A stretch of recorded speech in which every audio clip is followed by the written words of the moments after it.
윤석열 정부 공직자의 자격을 묻다. 오늘은 윤석열 정부의 인사과정과 인사청문회에서 일어난 다양한 일들에 대해 알아보도록 하겠습니다. 안녕하세요. 저는 이채원입니다. 윤석열 정부의 내각 인사과정에는 참 다양한 일들이 있었는데요. 그 인사과정과 공직자의 자격을 평가하는 인사청문회에서 일어난 다양하고 황당한 사건들을 한번 모아보았습니다. 사건들을 모으면서 느낀 것이지만 정말 논란이 없는 후보를 찾기가 더 어려웠는데요. 오늘 저는 일단 가장 큰 의혹이 있었던 5 후보자 위주로 이야기해 보겠습니다. 후보 중 2명이 사퇴하는 사태까지 벌어지는데요. 먼저 사퇴한 2 후보부터 살펴보도록 하겠습니다. 자진 사퇴한 후보는 사회부 총리 겸 교육부 장관 후보였던 김인철 후보자와 보건복지부 장관 후보였던 정호영 후보자로 모두 2명이었습니다. 첫 번째로 김인철 후보부터 살펴보도록 하겠습니다. 김인철 후보자는 앞서 말했듯 사회부 총리 겸 교육부 장관 후보였습니다. 김인철 후보자는 한국외국어대학교 총장 재직 시절 본인과 연관된 일들로 교육부 감사에서 지적을 받은 사실이 드러나 곤욕을 겪었습니다. 교육부가 지적한 사안은 크게 2가지입니다. 김인철 후보자는 교수 시절 프로골퍼 김연경 씨에게 부당하게 학점을 부여했으며 학교 기숙사 운영권을 본인이 주주였던 회사가 출자한 업체에 교육부 허가 없이 양도했다는 것입니다. 학점 특혜 사안부터 살펴보도록 하겠습니다. 2007년 LPGA 선수로 데뷔한 김연경 씨는 2012년 한국외대 글로벌 스포츠 레저학부에 입학했습니다. 교육부는 김 씨가 40개 과목에서 수업 시간의 4분의 1을 초과한 결석을 했음에도 낙제하지 않았다고 지적했습니다. 윤영덕 더불어민주당 의원실에서 제공한 녹취록에 따르면 김인철 후보자는 교수 시절 출석을 소홀히 한 김인경 선수에게 학점을 부여했다고 인정했습니다.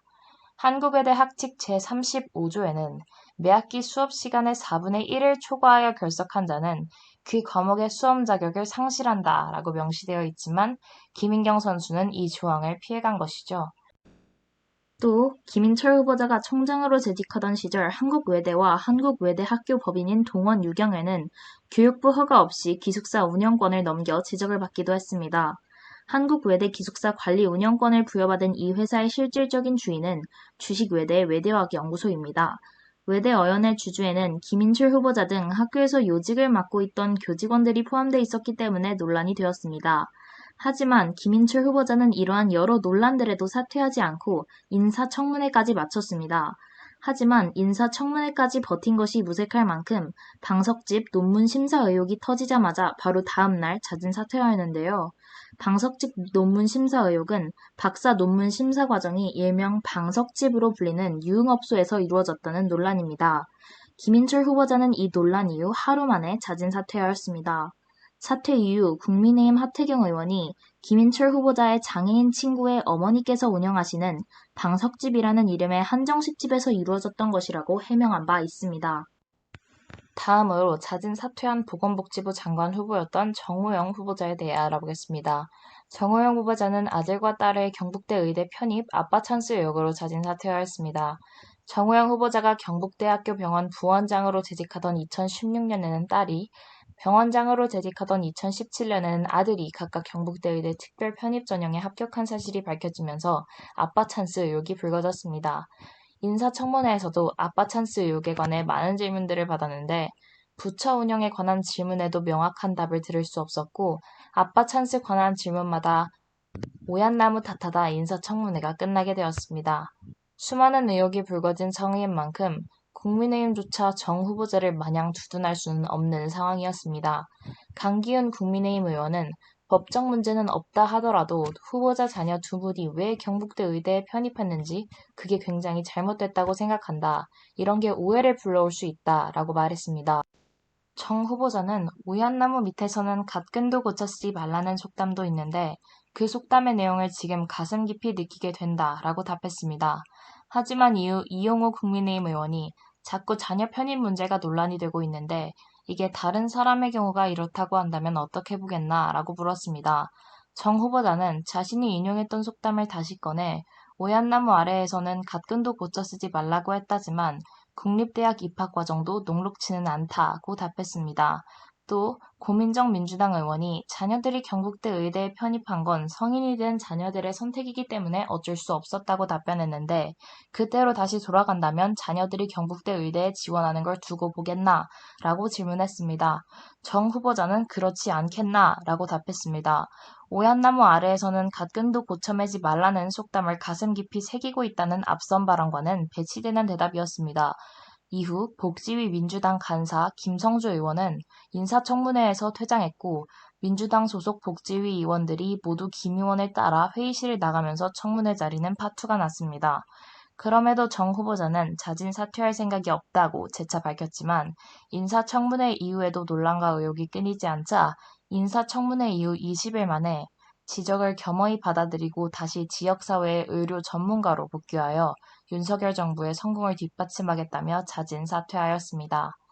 이제 자진 사퇴하지 않고 내각이 일원이 되는 데에 성공한 새 후보에 대해 알아보도록 하겠습니다. 박진 외교부 장관, 한동훈 법무부 장관, 한덕수 국무총리 세 사람의 의혹에 대해 살펴보도록 하겠습니다. 첫 번째로 박진 외교부 장관입니다. 박진 외교부 장관은 장남이 도박 사이트를 운영하는 한 해외 그룹의 설립자이자 임원으로 근무한 사실이 확인되어 논란을 빚었습니다. 해당 사이트는 국내에선 이용할 수 없는 세계 최대 규모의 해외 도박 포커 사이트입니다. 운영사가 조세 도피처에 설립한 페이퍼 컴퍼니를 활용해 도박 사이트를 직접 지배하고 있는 사실도 드러났습니다. 박진 외교부 장관이 국회에 제출한 인사청문 자료에 따르면 장남이 앤서스 그룹에 근무하고 있으며 운영 부사장으로 채용되어 현재는 운영 관리자로 근무 중이라고 확인했습니다. 앤서스 그룹은 국회에 제출한 고용 확인서에 회사 소대지를 캐나다라고 밝혔습니다. 이 회사는 국내에 설립된 앤서스랩과 밀접한 관련이 있는데요. 앤서스랩은 2014년 온라인 슬롯 게임을 만들어 운영하는 비상장 벤처기업으로 한국인들이 설립했습니다. 2016년 영국계 자본에 인수됐으며 이후 외국인 투자기업으로 등록되었습니다. 2017년 2월 GG 포커라는 온라인 도박 사이트를 론칭했습니다. 박진 장관의 장남은 일개 직원이었으며 회사의 직접적인 영역이나 사업 영역에 관여하지도 않았으며 회사 간 지배관계에 대해서는 잘 알지도 못한다고 밝혔는데요. 그러나 앤서스 그룹의 설립 인가증을 보면 박 후보자의 장남을 포함한 3명은 앤서스 그룹의 최초 이사진으로 등록돼 있습니다. 이는 회사 설립에 처음부터 가담했다는 의미입니다.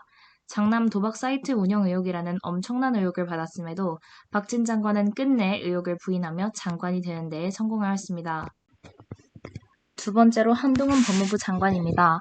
한동훈 법무부 장관은 자녀 특례 의혹과 배우자 위장 전입 의혹보다도 인사청문회에서 일어난 한 사건으로 인해 더 화제가 되었습니다.